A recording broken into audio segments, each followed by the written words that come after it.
Let's go to some stock picks. Cobus, you're going with Nedbank today. Yes, after all of the exciting propositions we've been discussing, choosing a laggard. And they're also doing some, committing a cardinal sin, which is doing an offshore acquisition. I was very critical of Mr. Price doing something similar, but this is quite small. It's a 4 billion rand acquisition, acquiring NCBA in Kenya, and to some extent it fixes the problem for them in that people are looking for sub-Saharan Africa exposure from their South African banks.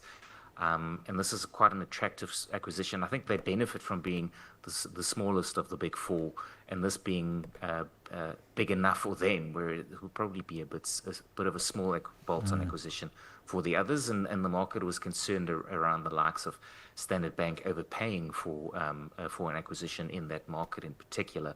It looks like a pretty good deal. More generally, Nedbank is very cheap.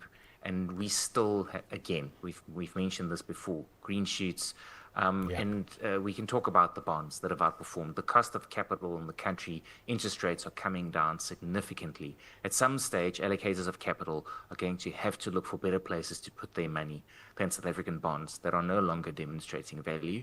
And the likes of these SA Inc. stocks, you like to mention, it yields a lot higher in divvies than it does in a fixed deposit. Yes. That fixed deposit rate is coming down even more. We are, the market is pricing for a 25 basis point cut to repo later in this week. This stock is preposterously cheap. It does need to turn around. And we like this acquisition as well. So just given just how poorly rated it is at the moment, with the positive outlook for the South African economy more generally, we like Nedbank at these levels. Preposterously cheap. Jonathan, in a minute, you liking Firstrand?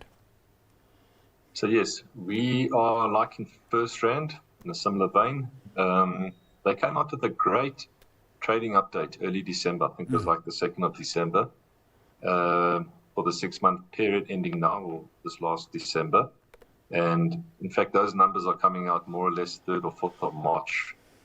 But what they said there, they said they expect headline earnings per share to grow in the mid to high teens. Now, that's from a growth number of around 10% historically, right? So definitely better HEPS growth there. And also the normalized ROE expected to improve to about 18 or 22%. So, they're trading on a historical multiple of about 12 times. If one gets that earnings growth, let's say of about 15%, that brings that multiple down to about 10.5 times. Right now, it is the second biggest bank after Capitec.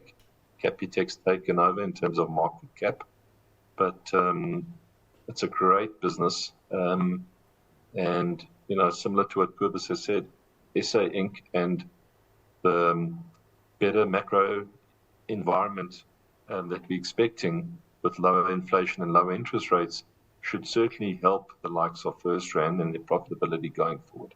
Yeah, and our banks are cheap. And I mean, people have been saying into the show forever, they've gone up nicely, but they're still a long, long way from being expensive. But that's all for Stockwatch today. Thanks to our guests, Jonathan Fisher, PSG Wealth Sandton Grayston, Cobus Potgieter, Southern Cross Capital. Up next, the close. Thank you.